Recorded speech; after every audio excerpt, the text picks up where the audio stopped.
केंद्रीय सामाजिक न्याय अधिकारिता राज्य मंत्री और रिपब्लिक पार्टी ऑफ इंडिया के राष्ट्रीय अध्यक्ष रामदास आठवले की पार्टी हरियाणा प्रदेश में आगामी विधानसभा चुनाव में 10 विधानसभा सीटों की मांग कर चुनाव की तैयारियों के साथ संगठन को मजबूत करने का किया जा रहा है कार्य।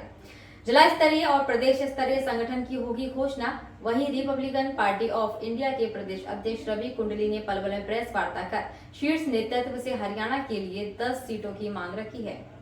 दिखाई दे रहा ये नज़ारा पलवल के स्थानीय विश्राम गृह में रिपब्लिकन पार्टी ऑफ इंडिया के हरियाणा प्रदेश अध्यक्ष रवि कुंडली पहली बार पलवल पहुंचकर पत्रकारों के साथ वार्ता के दौरान उन्होंने बताया कि हरियाणा प्रदेश में सबसे पहले संगठन को मजबूत किया जाएगा। इसके साथ साथ हरियाणा प्रदेश में रिपब्लिकन पार्टी ऑफ इंडिया के कुनबे को बढ़ाने का भी काम किया जाएगा। वहीं केंद्र में चल रही एनडीए सरकार के साथ हमारी पार्टी सहयोगी के रूप में सहयोग दे रही है। वहीं उन्होंने प्रधानमंत्री नरेंद्र मोदी का भी आभार व्यक्त करते हुए कहा कि रिपब्लिकन पार्टी के राष्ट्रीय अध्यक्ष और केंद्रीय सामाजिक न्याय अधिकारिता राज्य मंत्री रामदास आठवले को उन्हें मंत्रालय देने पर एक बार फिर विश्वास जताया है। इसके साथ साथ आगामी विधानसभा चुनावों की तैयारी को भी प्रमुखता से लिया जाएगा। इस अवसर पर प्रदेश सचिव पद पर अजीत चौधरी को पार्टी का पटुका पहनाकर सम्मानित भी किया गया। नियुक्ति के दौरान उन्होंने बताया, आगामी विधानसभा चुनाव में Republican party of India Haryana में 10 विधानसभा सीटों पर चुनाव लड़ने की मांग भी रखी जाएगी।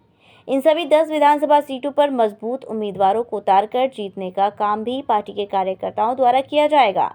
उन्होंने बताया कि हमारी पार्टी से पहले भी एक बार पलवल जिले से विधायक रह चुके हैं। ये भारतीय जनता पार्टी हमारी सहयोगी पार्टी एनडीए का जो परिवार है वो भारत देश की तरह है, हरियाणा राज्य को भी आगे और विकास की तरफ लेके जाना चाहता है।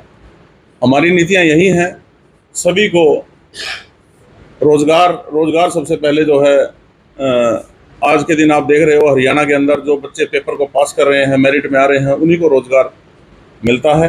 खर्ची पर्ची का जो सिस्टम था, अपने लोगों को रोजगार दे देते थे, जो काबिल लोग थे उनको कभी नौकरी तक नहीं मिली, तो उस चीज़ को दूर किया गया है।